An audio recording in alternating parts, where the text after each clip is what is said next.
Hello, Kansas and Western fans. It's time for this week's poll results and work plan video. And as you can see here, the El Dorado oil field won by a landslide, and it was really no contest from the beginning. I think Charleston Elevator led in the first 10 votes, and then El Dorado Oil Field just never looked back after that. So, since I often know the results, or it's kind of obvious to predict them, usually by the first 24 hours, I did get some work done on the El Dorado Oil Field already. I did an overspray on the track, messed around with some berms. But I want to talk to you a little bit more about what I plan to do with that design here by pulling up Google Earth. And we're going to take a look at that real quick, and then we'll go into the train room and see what I've managed to get done.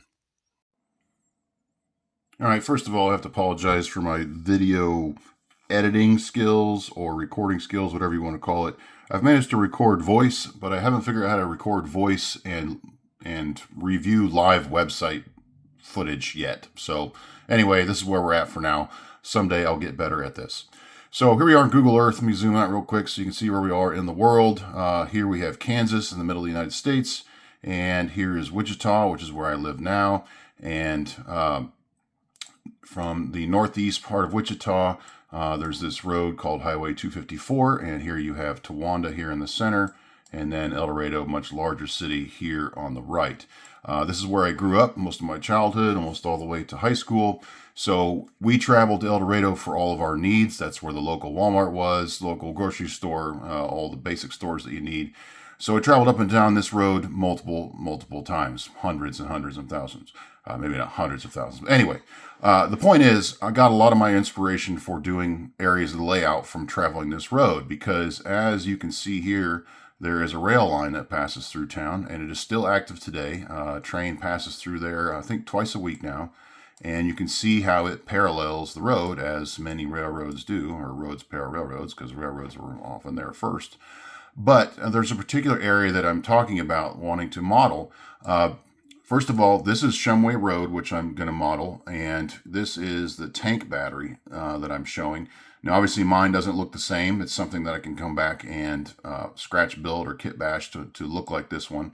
There is a small house here that I'm not going to try to model, but there's also a repeater station here for radio traffic for the railroad, and I do want to create that. That doesn't take up a lot of space. But let's zoom in here a little bit to get a little more detail on this scene here. I'm going to drop our little guy on the road here. All right, so this is looking east towards El Dorado, and this is that repeater station that I was mentioning. So not much to it there, just a little building with a little propane tank for a heater, for the electronics inside, maybe for an air conditioner too, I'm not sure. And then you can see we have a radio tower here, or cell tower, whatever these are. So pretty easy to model something like that, I would think. Maybe a little power line. But anyway, here's Shumway Road, and then back here in this corner that you can't really see is the tank battery with a little turnaround here for semis. So dirt road here, basic crossing. We can probably go ahead and just drop right on here and take a look at this crossing.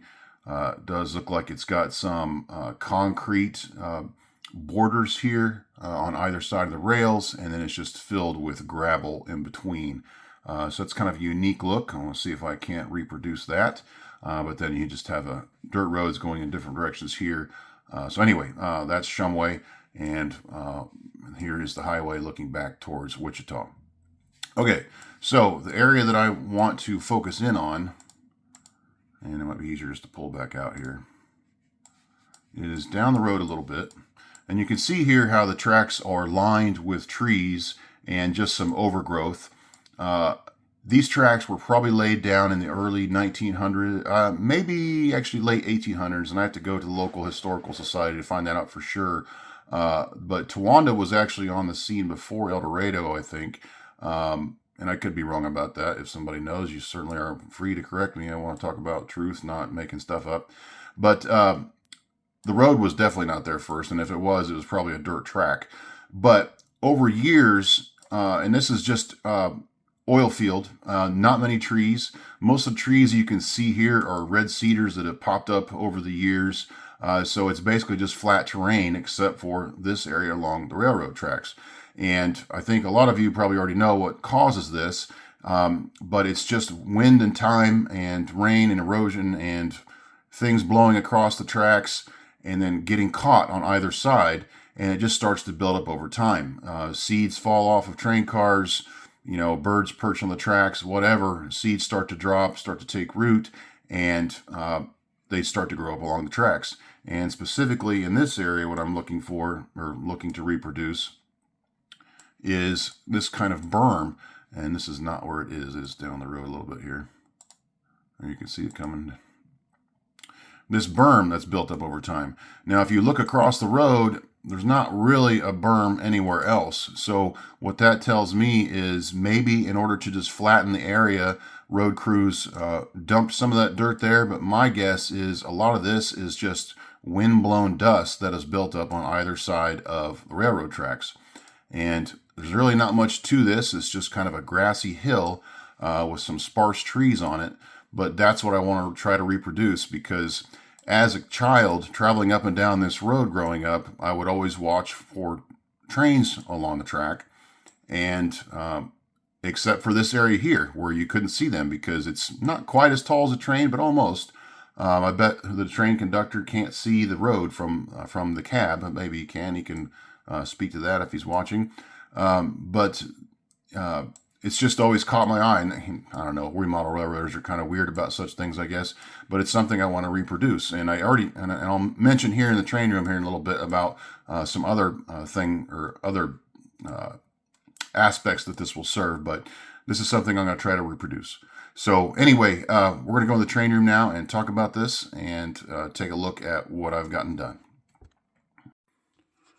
Okay, so we're back in the train room now, and as you can see, and I'm going to pan back out here a little bit, the El Dorado oil field is actually a pretty small scene or segment of scenes, I guess, in regards to the entire layout itself. It's just this small area. It's maybe 4 feet long from this area, or from this kind of creek that I'm digging out here over to where we start running into Towanda. So I'm kind of excited as to how much I can get done here in 2 weeks. This is about the size of the diorama, except the difference is with this, the track is already laid. We're not having to cut it up or anything, so that's nice. I went ahead, since this thing was ahead in the pole, I went ahead and did an overspray on it, so it shouldn't take too long to get it weathered. The question that remains after that is if I'm going to go ahead and ballast it or not, because as I was mentioning in the video or earlier, I'm going to be building up these berms on either side, and I think it might be better to hold off until I at least get the base coat of joint compound down for just that base terrain mold before I do any ballast, because I don't want any of that stuff getting intermingled with the ballast, because that would be a mess to clean up, so I don't think I'll do that. But as you can see here, I went ahead and started carving out some of these berms. I'm not sure if this is going to be the final height, and it's not going to be all standard flat at the top like this. I'm going to add some more variance to the height here. As you saw in that picture, or in the Google Earth Street View, there's a little bit of variance to the height. So I'm going to try to do that. So this was just a rough cut over like 10 minutes worth of effort to trim these up and start carving on them a little bit.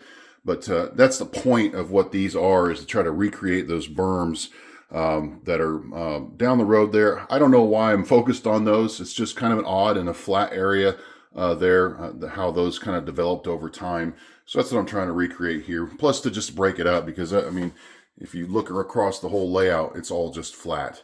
And I didn't do an open grid bench work plan because I just wasn't sure what the plan was going to be in terms of terrain. And so it all kind of ended up flat. So this should help break it up a little bit, also to serve that purpose.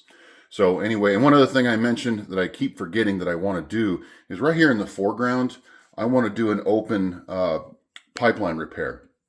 To where there'll be an open trench here in the foreground with an exposed pipe and a work crew kind of working to repair a pipe leak or something like that, and just to kind of represent the industry that I work in again. So I need to remember to go ahead and gouge out a trench here, figure out what I want to use for pipe, get that installed, and figure out how I want to detail that. So anyway, lots to do in this very small scene, but I'm excited to get to work on it. So I thank everybody for your votes and participation. let's see what I get done here the next couple of weeks. I will do a check-in again on Friday to see what I've managed to accomplish over this next week. Otherwise, I guess that's about it. So thanks for watching and have a great week.